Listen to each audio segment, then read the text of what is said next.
Life हमेशा fair नहीं होती। कभी कभी ये आपको ऐसे टेस्ट करती है जिनके बारे में आपने कभी सोचा भी नहीं होगा। ये शिवम की कहानी है। एक सिंपल आदमी, बिल्कुल आपके और मेरे जैसा। उसकी एक छोटी लेकिन खुशहाल दुनिया थी। एक प्यारा परिवार, एक अच्छी नौकरी और अपने बच्चों के फ्यूचर के लिए सपने।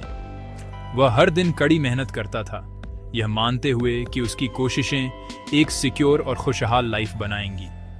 वह एक अच्छा आदमी था, एक रिस्पॉन्सिबल फादर और एक लविंग हस्बैंड। लेकिन लाइफ के, जैसा कि अक्सर होता है, उसके लिए एक अलग प्लान था। एक दिन उसके पैरों के नीचे की जमीन बस गायब हो गई और वह पूरी तरह से शौक और दुख में डूब गया।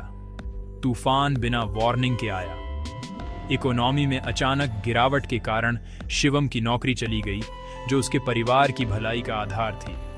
जो सेविंग्स उसने कई सालों से सावधानी से जमा की थी, वह रेत की तरह उसकी उंगलियों से फिसलने लगी। उसने सब कुछ ट्राई किया। उसने हर दरवाजा खटखटाया, अनगिनत एप्लीकेशंस भेजी और रिजेक्शन पर रिजेक्शन झेले। जो दुनिया कभी अवसरों से भरी लगती थी, अब ठंडी और अनवेलकमिंग लगने लगी। नाकामी और चिंता के भारी बोझ से उसके कंधे झुकने लगे और अनएम्प्लॉयमेंट और अनसर्टेनिटी के हर गुजरते दिन के साथ उसकी आंखों की चमक फीकी पड़ने लगी। जल्दी ही फाइनेंशियल क्राइसिस उसके घर को जर देने लगी। जो हंसी कभी कमरों को भर देती थी, उसकी जगह एक भारी घुटन भरी खामोशी ने ले ली। छोटे छोटे बातों पर झगड़े होने लगे, जो अनपेड बिल और एक अनसर्टेन फ्यूचर के स्ट्रेस से पैदा हुए थे। उसके बच्चे, जो कभी उसे एडमायरेशन से देखते थे, अब एक ऐसे पिता को देखते थे जो हेल्पलेस और हारा हुआ लगता था। उसकी पत्नी, हालांकि स्ट्रांग बनने की कोशिश कर रही थी, एक खामोश दर्द लिए हुए थी जो उसकी थकी हुई आंखों में दिखाई देता था। प्यार और रिस्पेक्ट जो उनके परिवार के पिलर थे, वह टूटने लगे और शिवम को पूरी तरह से अकेला महसूस हुआ, यहाँ तक कि अपने परिवार से घिरा होने पर भी। ये लगातार स्ट्रगल ने शिवम को अपने दिमाग के एक अंधेरे कोने में धकेल दिया, एक जगह जिसे डिप्रेशन कहते हैं। ये एक खामोश इनविजिबल दुश्मन था जिसने उसकी एनर्जी, उसकी उम्मीद और जीने की उसकी इच्छा को चुरा लिया। हर सुबह उठना एक बहुत बड़ा काम लगता था। छोटे छोटे काम भी इम्पॉसिबल लगते थे। वह घंटों बैठा रहता था, एक खाली दीवार को घूरता रहता था। उसका दिमाग नेगेटिव थॉट्स और खुद को कोसने के भंवर में फंसा रहता था। उसने सब कुछ खो दिया था, अपनी नौकरी, अपनी सेविंग्स, अपने परिवार की खुशी, और अब वह खुद को खो रहा था। उसे लगा कि कोई रास्ता नहीं है, इस लंबी, अंधेरी और अकेली टनल के एंड में कोई लाइट नहीं है। जब सारे दरवाजे बंद हो जाते हैं, तो कभी कभी एक खिड़की सबसे अनएक्सपेक्टेड तरीके से खुल जाती है। शिवम के लिए यह खिड़की एक सपने में खुली। एक रात, जब वह अपनी चिंताओं से परेशान, बेचैन नींद में लेटा था, उसने एक दयालु चेहरे वाले बूढ़े आदमी को देखा। वह आदमी एक सिंपल चैक वाले कंबल में लिपटा हुआ था और उसकी आंखें एक इनक्रेडिबल गर्माहट और करुणा से चमक रही थीं। उससे शांति की एक ऐसी भावना निकल रही थी जो शिवम ने बहुत लंबे समय से महसूस नहीं की थी। बूढ़े आदमी ने ज्यादा कुछ नहीं कहा। उसने बस शिवम को एक कोमल मुस्कान के साथ देखा, एक ऐसी मुस्कान जो उसके सारे दर्द को समझती थी, बिना उसे एक भी शब्द बोले। सपने में उस संत जैसे फिगर ने शिवम के कंधे पर एक आश्वस्त करने वाला हाथ रखा। स्पर्श असली लगा और शांति की एक लहर उसके ऊपर से गुजर गई। बूढ़े आदमी ने फिर सपने की खामोशी में एक सॉफ्ट, क्लियर आवाज में बात की। मेरे बच्चे, उसने कहा, तुम इतने चिंतित क्यों हो? बस राम का नाम जपो, बस राम राम राम कहो, सब ठीक हो जाएगा। संदेश इतना सिंपल था, फिर भी यह इनक्रेडिबली गहरा लगा।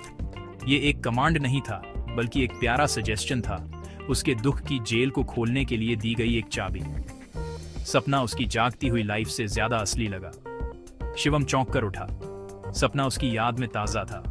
दयालु आंखें, गर्म मुस्कान और राम का नाम जपने का सिंपल इंस्ट्रक्शन।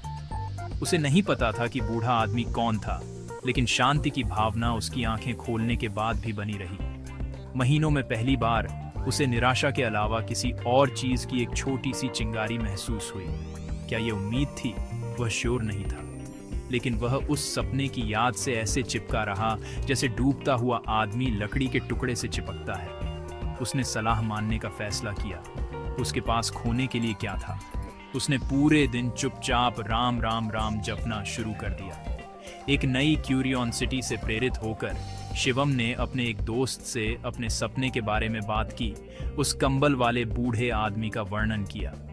उसके दोस्त की आंखें पहचान से चौड़ी हो गईं। वह नीम करोली बाबा जैसे लगते हैं, उसके दोस्त ने एक्सक्लेम किया। उसने शिवम को महान संत के बारे में बताया, एक मिस्टिक जिन्हें उनके भक्त हनुमान का अवतार मानते थे। उसने समझाया कि बाबा या महाराज जी, जैसा कि उन्हें प्यार से बुलाया जाता था, ने सालों पहले अपना शरीर छोड़ दिया था, लेकिन उनकी प्रेजेंस अभी भी हजारों लोगों द्वारा महसूस की जाती थी। उसने शिवम को कैंची धाम में उनके आश्रम के बारे में बताया, जो असीम शांति और चमत्कारों की जगह थी। यह नाम शिवम की आत्मा में गहराई तक गूंज गया। उसे पूरी तरह से श्योर था कि यह वही आदमी था जो उसके सपने में आया था। दिल में बेताब उम्मीद लिए शिवम ने फैसला किया कि उसे कैंची धाम जाना ही होगा। उस बस इतनी कि उत्तराखंड की पहाड़ियों के लिए एक तरफ का बस टिकट आ जाए। जर्नी खुद में एक चैलेंज थी। उसने खर्च किया हर रुपया एक जुए जैसा लग रहा था, एक सपने पर दांव। उसके मन में शक पैदा होने लगे। क्या वह बेवकूफी कर रहा था? क्या वह एक फैंटेसी का पीछा कर रहा था, जबकि उसका परिवार घर पर दुख झेल रहा था? लेकिन जब भी ये विचार आते, नीम करोली बाबा के करुणामयी चेहरे की इमेज उसके मन में आ जाती और वह राम राम जपना शुरू कर देता, नेगेटिविटी को दूर धकेल देता। जैसे जैसे बस घुमावदार पहाड़ी सड़कों पर ऊपर चढ़ती गई, हवा बदलने लगी। यह ठंडी, साफ और चीड़ के पेड़ों की खुशबू से भर गई। शहर का अराजक शोर प्रकृति की कोमल आवाजों से बदल गया। शिवम ने खिड़की से बाहर देखा और बहुत लंबे समय बाद पहली बार उसने अपने आसपास की दुनिया की सुंदरता को नोटिस किया। ऊंचे खड़े राजसी पहाड़, साफ नीला आकाश और नीचे घाटी में शांति से बहती नदी। ऐसा लग रहा था जैसे वह अपनी समस्याओं की दुनिया को पीछे छोड़कर एक अलग दायरे में प्रवेश कर रहा था, एक पवित्र जगह जहां हीलिंग पॉसिबल थी। आखिरकार वह आश्रम पहुंच गया।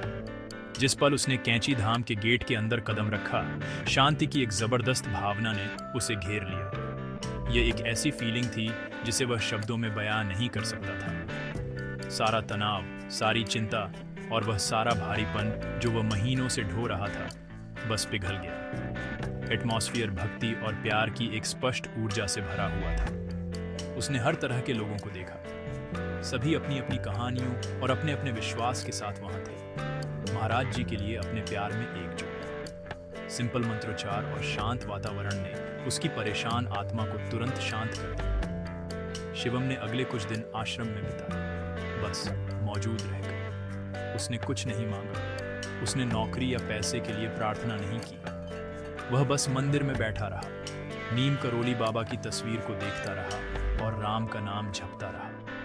उसने आश्रम की रसोई में परोसा गया सादा लेकिन स्वादिष्ट प्रसाद खाया और बाबा के चमत्कारों की कहानियां सुनी जो दूसरे भक्तों ने शेयर की थी। उन कुछ दिनों में उसे अपनेपन और स्वीकार्यता की एक ऐसी भावना मिली जो उसने बहुत पहले खो दी थी। उसे लगा कि वह अपने सच्चे घर में है, एक दिव्य पिता की प्रोटेक्टिव नजर में जो बिना किसी एक्सप्लेनेशन के सब कुछ समझते थे।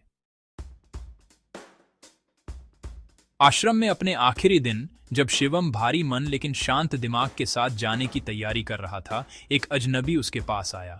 वह एक बूढ़ा आदमी था जिसका चेहरा दयालु था, एक और भक्त जिसने शिवम को कई दिनों से मंदिर में चुपचाप बैठे हुए देखा था।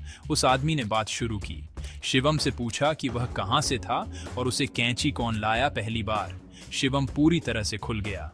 उसने अपनी पूरी कहानी बताई कि उसने कैसे सब कुछ खोया, दर्द और डिप्रेशन, शिकायत के तौर पर नहीं बल्कि अपनी रियलिटी के एक स्टेटमेंट के तौर पर उसने कुछ भी नहीं छिपाया। शब्द आश्रम की सेफ स्पेस में खुलकर बह रहे थे। अजनबी ने धैर्य से सुना। उसके चेहरे पर सहानुभूति थी। उसने सहानुभूति के खोखले शब्द नहीं कहे। इसके बजाय जब शिवम ने अपनी बात खत्म कर दी तो उसने बस अपनी जेब में हाथ डाला। उसने एक लिफाफा निकाला और शिवम के हाथों में थमा दिया। महाराज जी ने यह तुम्हारे लिए भेजा है। उस आदमी ने एक कोमल मुस्कान के साथ कहा, मना मत करो, घर जाओ और अपने परिवार का ध्यान रखो। इससे पहले कि हैरान शिवम कोई रिएक्शन दे पाता या उसका नाम पूछ पाता, वह आदमी भीड़ में मिल गया और गायब हो गया। शिवम ने कांपते हाथों से लिफाफा खोला।